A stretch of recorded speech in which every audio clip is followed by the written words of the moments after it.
Viva Casa CBN, com Luciane Mamoré.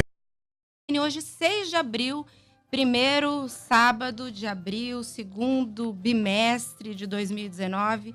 Desde a semana passada, estou insistindo que o ano está voando. Outono chegou, já está todo mundo aí com uma manguinha, um dia um pouquinho mais fresco. E hoje vamos seguir falando sobre natureza, falando da estação, falando sobre sustentabilidade. No programa passado a gente falou um pouco sobre geração de energia, sobre cuidados com a água, com o uso do sol. E hoje nós vamos falar sobre sistemas construtivos, sobre projetos inteligentes, sobre consumo consciente, enfim. Para esse bate-papo, eu estou recebendo aqui 2 arquitetas, a Ana Veraldo e a Jussara Basso. Bem-vindas, Ana. Bem-vinda, Jussara. Olá. Obrigada. E também vou conversar com o José Eduardo Rem, que é diretor responsável pela Alumix, trabalha com a indústria do alumínio, né, José Eduardo? Bem-vindo ao Viva Casa. Bom dia, Luciane. Bom dia a todos. Eu estava discutindo que a sustentabilidade parece que sempre está longe da gente, né? Como se alguém precisasse fazer alguma coisa. E aí, Jussara, eu queria...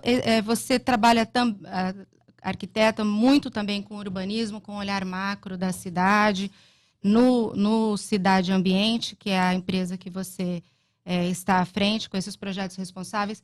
Você acha, além desse olhar macro, a edificação uma a uma, com um projeto mais inteligente, no sentido do consumo, do uso de materiais, pode impactar no todo para a cidade? Sim, sem dúvida. Nós que trabalhamos com a cidade e com a edificação, se a gente está preparado e tem essa visão de mundo, de ter uma preocupação ambiental, uma preocupação social e uma preocupação, vamos dizer, econômica, que hoje em dia é o que se considera a sustentabilidade no todo, todas as decisões que se vai tomar vão estar se direcionando para essa otimização. E isso, no somatório, faz a diferença, faz uma grande diferença. No final, por exemplo, a maneira como tu localiza uma edificação pode, se somando com a maneira que o vizinho localiza dele, um grande edifício ou não, influencia na movimentação do vento. A densidade é uma cidade muito densa. Não é o caso de Campo Grande. Campo Grande ainda é uma cidade muito espaçosa, pelo menos a visão que ela muito passa. Espalhada. Ainda tem isso. Mas a densidade pode provocar uma dificuldade ainda maior para o ambiente. Né? A densidade, hoje em dia, é considerada, as ideias que se tem sobre uma cidade sustentável, é uma cidade bem densa, bem compacta. O fato de se espalhar muito a cidade... Onera muitos... Onera redes, os serviços, né? Tal, dificulta a movimentação das pessoas. Por exemplo, uma coisa que é... Mobilidade urbana. Exatamente. Tu poder... Hoje em dia é muito forte... Para a sustentabilidade, é para tu poder te locomover a pé, em vez de sempre de carro. E isso impacta muito negativamente. Agora, uma coisa que preocupa muito as cidades, que a gente tem vivido e viveu aqui em Campo Grande, vive de uma forma recorrente, a coisa das inundações, né? Sim. Claro que Campo Grande é muito pontual, acontece rápido, assusta todo mundo e escoa. Mas a questão dos materiais mais permeáveis... Sim, isso se vê hoje... Parece básico, né? Mas ainda é uma questão debatida. Sim, isso é um dos grandes problemas urbanos hoje, é a impermeabilização do solo. Por quê? Se tem muito... O sistema viário exige muito essa impermeabilização. E nós podemos, na verdade...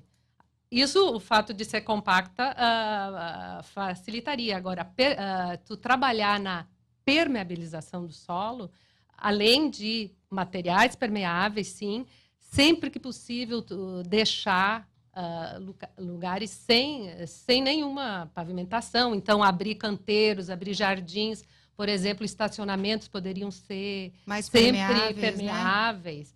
sempre tu ter canteiros, tu ter muita vegetação, ali facilita entrar. Mesmo que sejam pequenos jardins, ali também é uma coisa. Existe uma legislação regulando isso? Sim, né? a gente tem uma legislação de que todo terreno tem que ter 12%, pelo menos, De permeável. Uhum. Mas nós consideramos, e existia também uma tentativa no novo plano diretor, na revisão, de aumentar essa permeabilização para 30%. Eu mesma, por exemplo, tem casos onde eu posso deixar 50% totalmente permeável num projeto, né? Tu usa o jardim, tu pode usar exatamente o material, tu pode deixar até na grama e tu resolver as coisas. Então, quanto mais tu deixar permeável, melhor para o profissional que vai projetar e especificar esses materiais precisa ter essa sensibilidade, né? Sim, Jussara? esse foco, isso é muito importante. Tá. E falando de foco e materiais permeáveis e tal, eu quero puxar agora para a conversa a Ana. Ana, você tem um projeto de pesquisa e uma experiência de construção com taipa, Ana. Eu queria que você contasse um pouco isso, que me parece um pouco que a gente retrocede ao século passado com essa informação. Eu queria que você contasse um pouco, eu fiquei curiosa. Certo. Bom, a taipa é a taipa de pilão, né? É uma tecnologia, claro, ela é muito antiga, mas hoje ela está voltando ao cenário, está por essa questão da sustentabilidade, né? Uhum. Então, ela já tem muitos profissionais e universidades já olhando para esse material, para esse sistema construtivo, né? Como algo adequado para se construir tanto na cidade quanto na área rural. E é um material que acaba tendo várias vantagens e trazendo benefícios, né, para o usuário, né, para os moradores, enfim. Que tipo de benefício, Ana? Primeiro falando da tecnologia, né, em si, ele tem uma durabilidade, porque hoje a gente já adequa materiais mais contemporâneos, né, como o cimento, uma pequena parcela, mas tem, né, agregado a isso um pouco de cimento e outros materiais, que acabam trazendo, além dessa durabilidade, trazendo um conforto térmico, né, melhor, porque é uma parede que ela é natural, né, ela é feita com solo, a terra mesmo, misturada com uma pequena parcela de cimento, e isso é compactado dentro de formas. Então, é um material feito na obra. E isso, vamos dizer, o processo construtivo e a cadeia produtiva toda, ela é mais sustentável por ser feita em loco, por gerar menos resíduos, né? Porque é um material natural, então ele acaba voltando para a natureza, sem virar lixo, né? Enfim, O que te levou a ter esse olhar assim de pensar num sistema alternativo de construção? Bom, primeiro que eu nunca gostei de trabalhar com alvenaria e sistema convencional desde a universidade. E assim que eu me formei, eu experimentei durante 10 anos em áreas diversas, trabalhando, e não conseguia... Muita coisa não fazia sentido para mim. Uhum. Até o dia que eu fui estudar paisagismo e tive maior contato com a natureza, com as plantas, com a terra, e isso acabou me levando para uma arquitetura mais natural, mais artesanal, algo que começou a fazer sentido para mim, né? No sentido, assim, de... Começou por uma preocupação ecológica, por eu gostar de tudo isso, gostar de natureza, de ver os rios limpos, de uma cidade mais limpa. Começou por uma questão ecológica, mas ao longo do processo eu fui me aprofundando, construí algumas casas e fui indo, acabei entrando no mestrado, pesquisei mais a fundo e encontrei outras vantagens, né, tecnológicas, como eu falei, econômicas, sociais, porque é uma tecnologia que inclui as pessoas, inclui o morador, inclui a vizinhança, inclui, né, pessoas locais. Então, a sustentabilidade como um todo, né, essa visão sistêmica que a construção dá, ela acaba educando as pessoas. Seria uma construção integrativa, sim, uma coisa assim de você ter toda uma reunião em torno de... Isso tem uma sustentabilidade em termos assim de planejamento, de prazo, nesse sentido mais prático, digamos assim, que às vezes a pessoa que está construindo quer privilegiar? Você diz como? Assim, de prazos, de tempo de obra, assim sim. como... Por ser uma técnica muito antiga, antigamente era mais rudimentar. Então, a gente tinha formas pesadas, geralmente eram feitas pela população mesmo, né?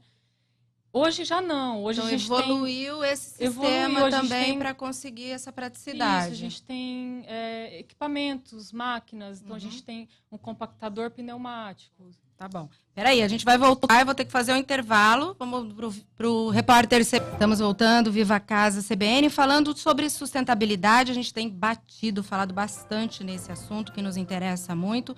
E hoje eu estou aqui com as arquitetas Ana Veraldo e Jussara Basso, e também com o José Eduardo Ren, que é da Alumix, trabalha com toda essa indústria do alumínio. José Eduardo, o alumínio é um material extremamente modular, assim, né? Ele pode usar de várias formas e também muito reutilizável, reciclável. Qual que é a preocupação de vocês lá com toda essa cadeia do alumínio? Bom, Luciane, o alumínio, né, quando voltado para esse uso, que são as esquadrias, que são os fechamentos das edificações em geral, né, ele tem uma importância muito grande hoje, porque, sem dúvida, é o melhor material a ser especificado. Né? A gente vem de uma utilização de madeira, depois do aço, e quando se chegou, né, na solução de produção de perfis, né, com o uso do alumínio, né, o que permite você ter uma reprodução fiel de cada peça, né, de uma maneira muito precisa, né? Alumínio a gente costuma colocar que é precisão sempre, né, desde o levantamento do material até o próprio corte. Então, os perfis de alumínio, né, que compõem as janelas, né, eles são industrializados em grandes empresas, né, e chegam para a gente em barras de 6 metros, que daí a gente procura, né, fazer sempre uma orientação para que os profissionais utilizem uma modulação, né, vai desde o projeto já se pensar, né, numa padronização ou numa subdivisão dos caixilhos que respeitem essa dimensão que as barras têm. Então, na hora de definir um caixilho, se você usar uma padronização, por exemplo, de 2:1, né, você consegue tirar um aproveitamento quase que total dessa barra.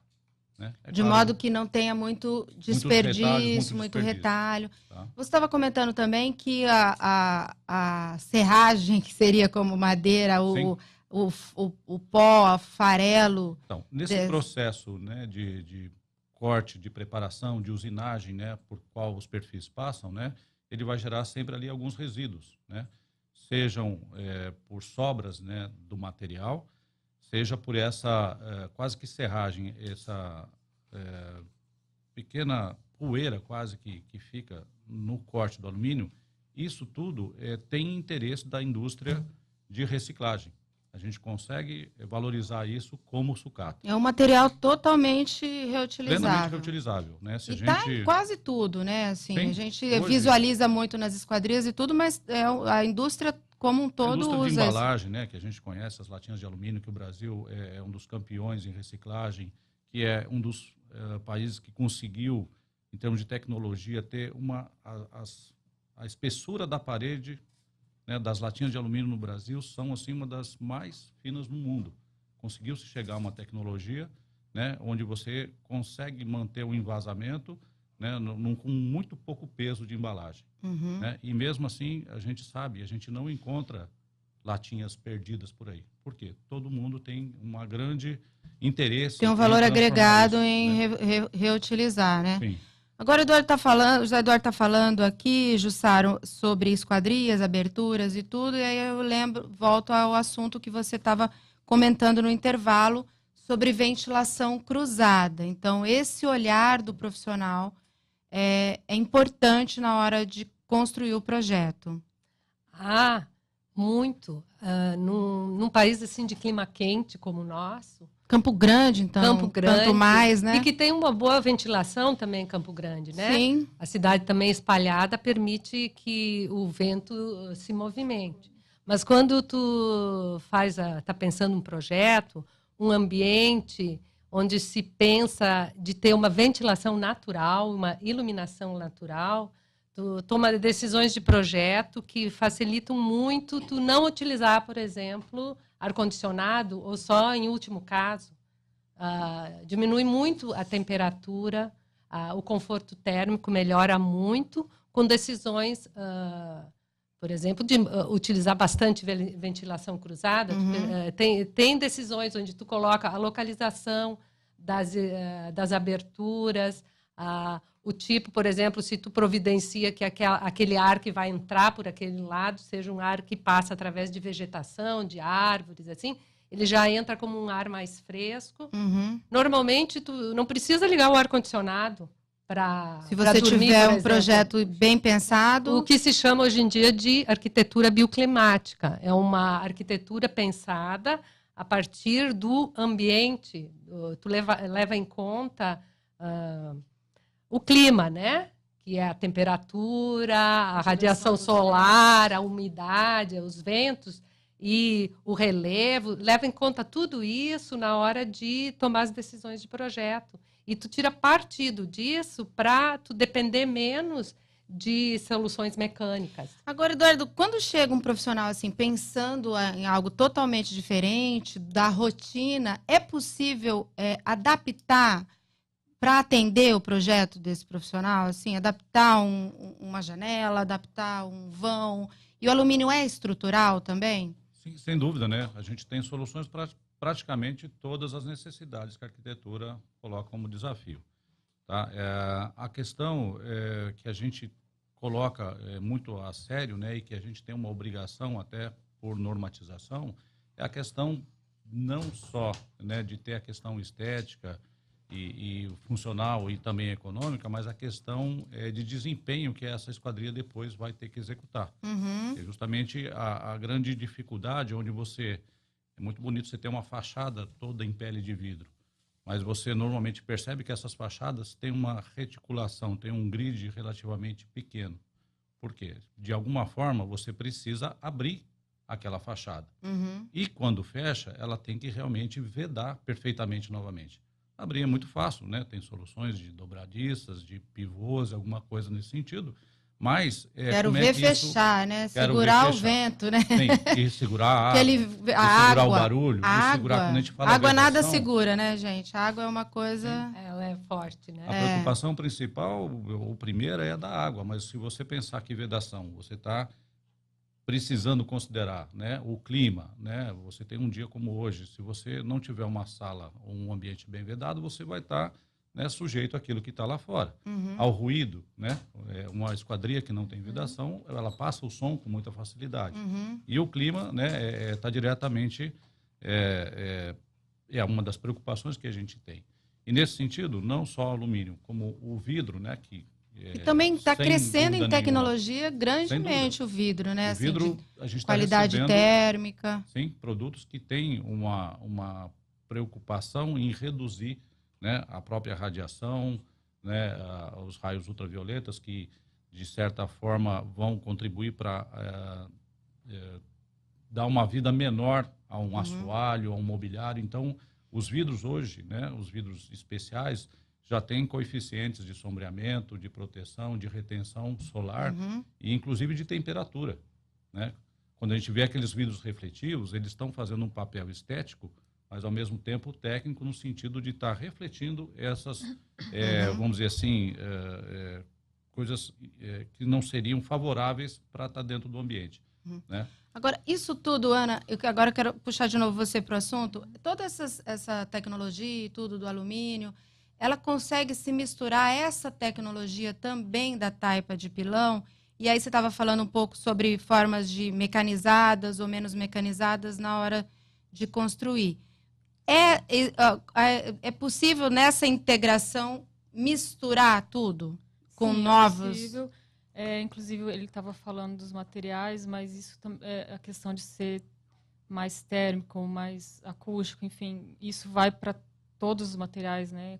Desde a alvenaria, a taipa. Então, com a mecanização, a gente consegue agilizar o processo de construção e é um material mais que traz esse desempenho térmico melhor. Então, por exemplo, uma parede de alvenaria, no fim da tarde você coloca a mão, ela vai estar quente. Mesmo tendo um projeto bioclimático, com ventilação, uma janela X, a parede também tem um desempenho Ela absorve térmico, o calor. absorve o calor e passa para o ambiente interno, né?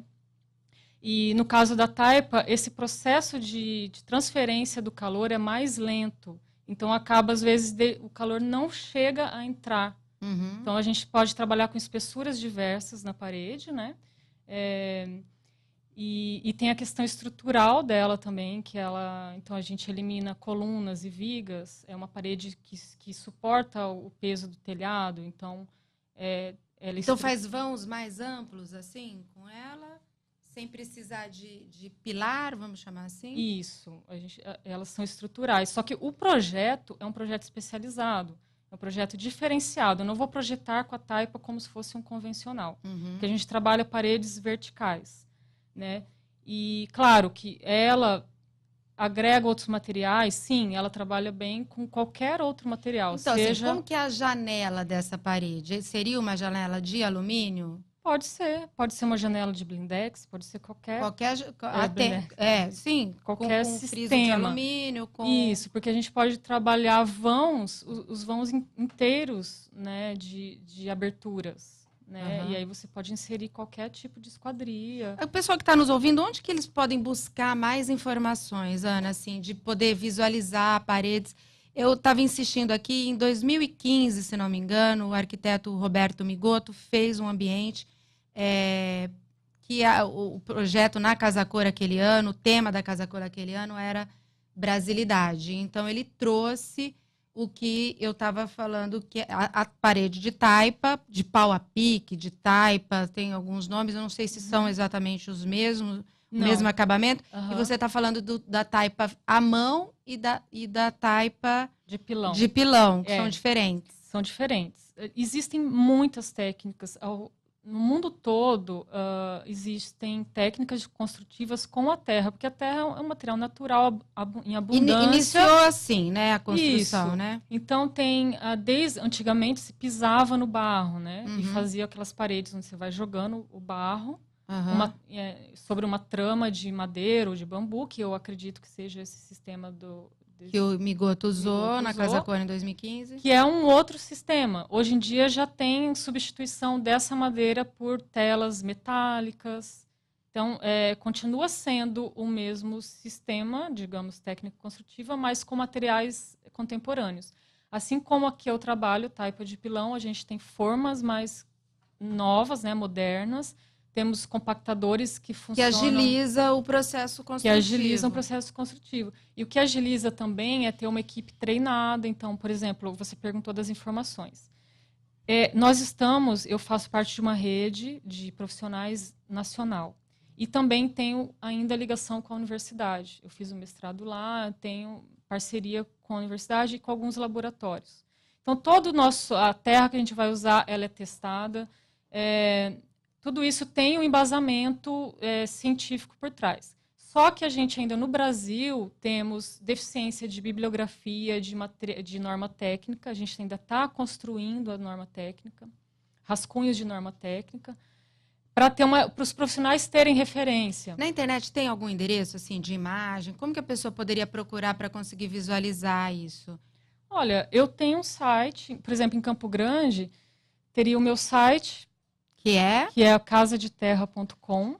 Casadeterra.com, tem imagens lá para ver. Tem várias imagens das construções que eu fiz no Mato Grosso do Sul. Porque é bastante curioso, né? Isso. Tem imagens de treinamentos, tem imagens das construções, das primeiras construções que eu fiz entre 2009 e 2013.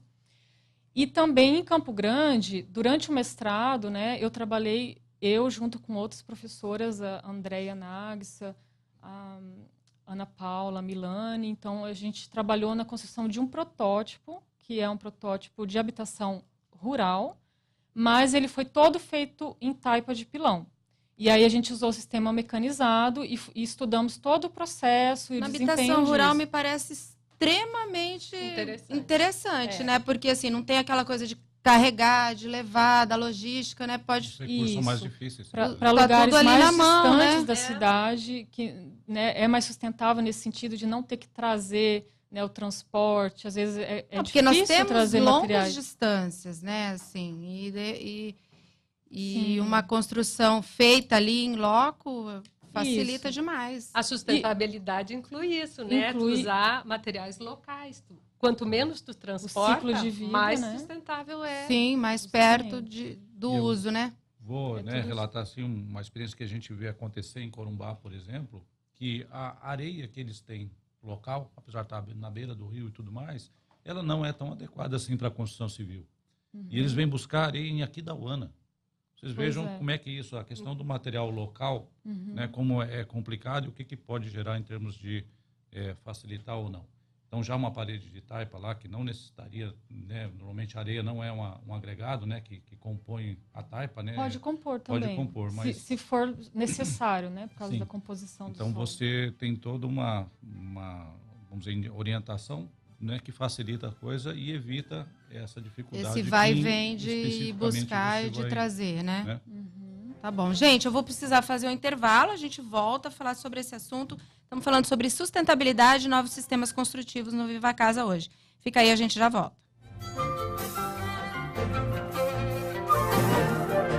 Atenção para uma ótima oportunidade. A incorporadora IMS reservou 5 unidades do Residencial Gálatas com R$27 mil de desconto real para você mudar ainda este mês. Casas prontas para morar em condomínio fechado, com 3 quartos, sendo uma suíte e infraestrutura com guarita e garagem coberta, de R$247.800 por R$220.800. São 27 mil de desconto real. Venha conhecer a sua casa e mude ainda este mês. Plantão de vendas na Avenida 3 Barras 1791 ou ligue 3341-7544.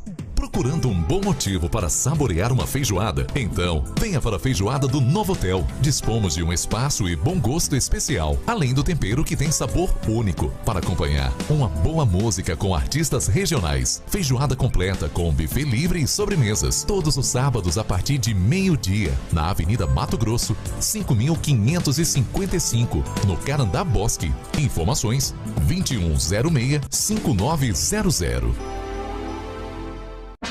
Rivalidade. Joga a bola, São Paulo! Lá vem Palmeiras pela meiga, Dudu bateu na trave! Tensão. Atenção, árbitro de vídeo, não foi pênalti! E agora, só um passará. Neste domingo, às 3 da tarde, o Palestra Itália vai pulsar e gritar. Palmeiras, São Paulo! Com Oscar Ulisses, Mário Marra e Rafael Prates. E quando a bola parar de rolar, o Central da Bola entra em campo com os destaques da rodada. Futebol Globo no rádio. Pode ligar que aqui tem jogo. Na Um Quarto Colchões e Enxovais, você encontra produtos exclusivos das melhores marcas com tecnologia inovadora e padrões internacionais de qualidade. Atendimento de excelência com consultores especializados e entrega personalizada. Colchões, enxovais e móveis para quarto das melhores marcas nacionais e internacionais. Tudo para o seu conforto e bem-estar. Em Campo Grande, Avenida Afonso Pena, 4.393, Shopping Bosque dos Ipês e Outlet Afonso Pena. Um Quarto Colchões e Enxovais, onde seus sonhos acontecem. 10h23. Viva Casa CBN, com Luciane Mamoré.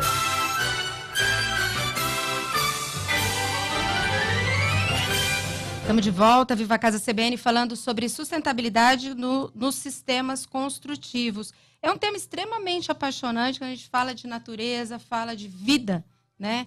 E a casa da gente é um grande pedaço da nossa vida, né? O que falta, você arriscaria, Jussara, dizer assim, o que falta para a gente, em definitivo, entender que precisa ser mais gentil, inclusive na forma de projetar, na forma de cuidar da cidade? O que falta? Educação, será? Uhum. Talvez, né? Uma educação desde pequeno, mas também de respeito, a sensibilização do profissional na universidade, talvez, Ana. Como que você se despertou assim lá porque assim tem a praticidade, a agilidade, a correria e tal tá muito presente na vida moderna, né? E aí de repente você tentar recuar, reduzir esse ritmo em privilégio de outras qualidades é difícil às vezes, né? Na verdade, você perguntou despertar. O meu despertar foi fora da academia, mas eu vejo que porque a academia, né, a universidade em si, está muito tradicional, está muito apegada ainda aos sistemas mesmo convencionais. São coisas que dão certo, vamos indo, deu certo até aqui, vai ter assim, muita... Existe, eu vejo assim, a educação tem que quebrar paradigmas, a gente tem que mudar a forma de pensar, desde dentro da universidade, porque, há quantos 1000 anos... Não, 1000 anos não. Sei lá, pensa na 100 e poucos anos industrial, eu acho, de lá para cá. Isso, a gente está aí com a alvenaria, mas será que a gente não tem problema com mão de obra para alvenaria?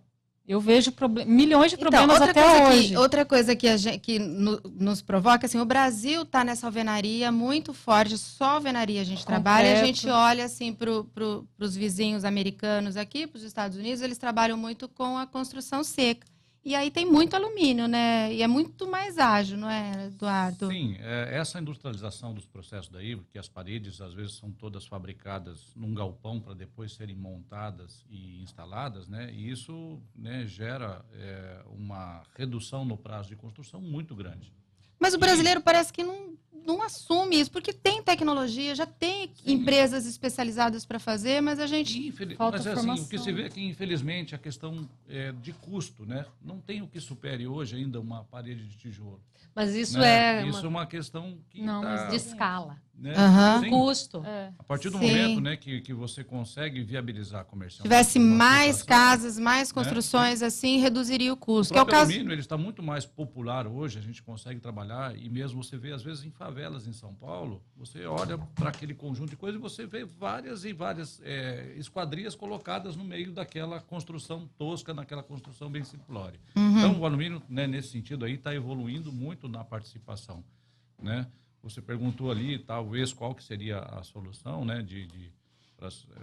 São esses sistemas que vão industrializar, que vai facilitar, mas, principalmente, como a Jussara falou aqui, você ter uma maior área de quintal livre.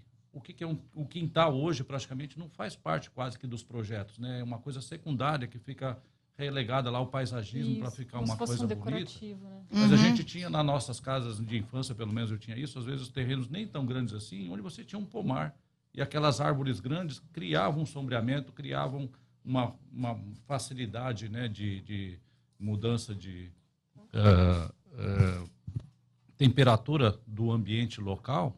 E então, talvez, a gente voltar um pouco para isso e pensar, né, que as construções não são feitas para um consumo rápido, como a gente está acostumado a ter um carro, um celular, alguma coisa que a gente vê muito diretamente as pessoas preocupadas como é que aquilo vai concluir rapidamente.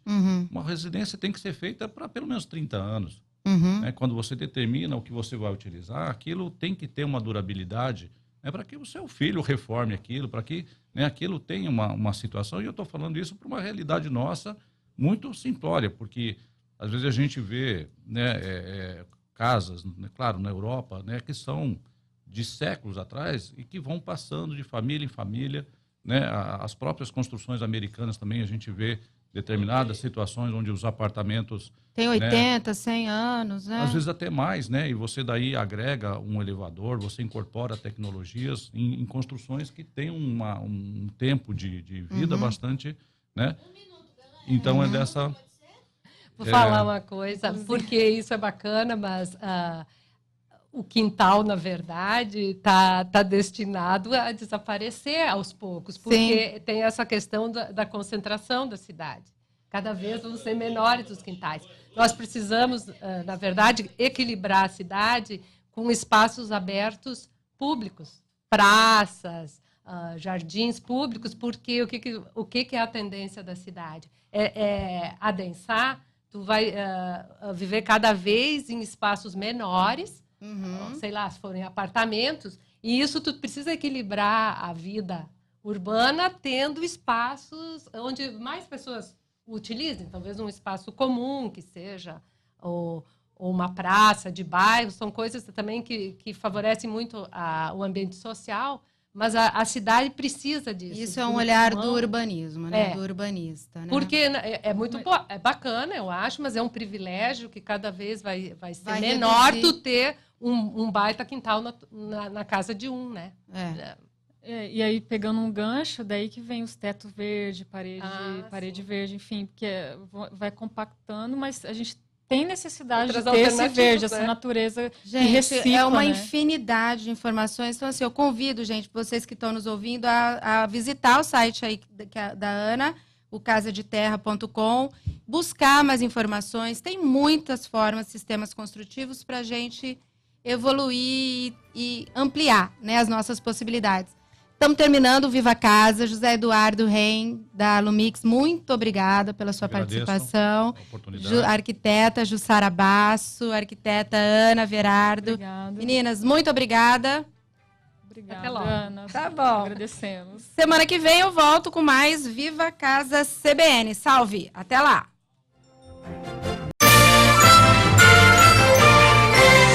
Viva Casa CBN, com Luciane Mamoré.